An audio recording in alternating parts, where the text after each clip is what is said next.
एक समय की बात है, एक छोटे से गांव में, जो एक विशाल और रहस्यमयी जंगल के किनारे बसा था। अर्जुन नाम का एक पिता और उसका छोटा बेटा रोहन रहते थे। अर्जुन गांव में अपनी बहादुरी और जंगल के गहरे ज्ञान के लिए प्रसिद्ध था, जो उसने अपने पूर्वजों से प्राप्त किया था। रोहन, जो केवल 10 साल का था, अपने पिता की पूजा करता था और एक दिन उसके साथ एक शानदार साहसिक यात्रा पर जाने का सपना देखता था। एक गर्मी के दिन रोहन ने अपने पिता से आग्रह किया कि वह उसे जंगल की गहराई में ले जाए।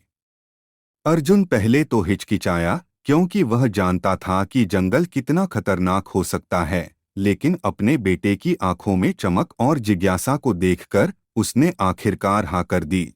अगली सुबह वे दोनों सूरज की पहली किरण के साथ अपनी यात्रा पर निकल पड़े। अर्जुन के पास एक पुराना मानचित्र था, जो पीढ़ियों से उनके परिवार में था, और रोहन ने अपने छोटे से बैग में कुछ जरूरी सामान रखे।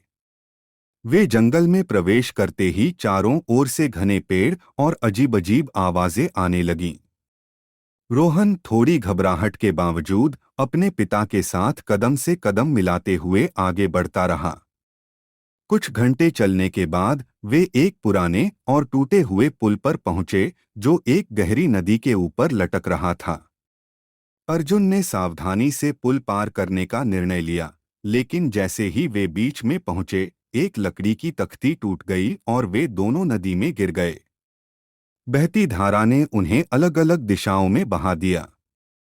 रोहन ने अपनी सारी हिम्मत जुटाकर एक पेड़ की डाल पकड़ ली और किनारे तक पहुंचा। वह डरा हुआ था, लेकिन उसने अपने पिता को खोजने का संकल्प लिया। उधर अर्जुन भी किनारे पर पहुंचा और तुरंत अपने बेटे की तलाश में जुट गया। जंगल की गहराई में, जहां अंधेरा और सन्नाटा था, दोनों एक दूसरे को पुकारते रहे।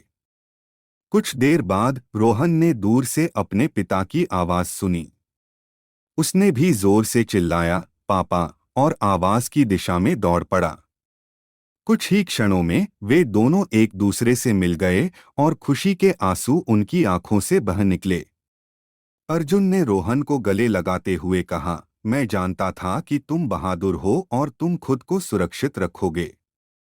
अर्जुन ने फिर से मानचित्र देखा और एक सुरक्षित रास्ते पर चलने का निर्णय लिया। उन्होंने मिलकर जंगल की रहस्यमयी चुनौतियों का सामना किया और अंत में एक अद्भुत झरने तक पहुंच गए, जिसके बारे में गांव में केवल कहानियां ही सुनी गई थीं।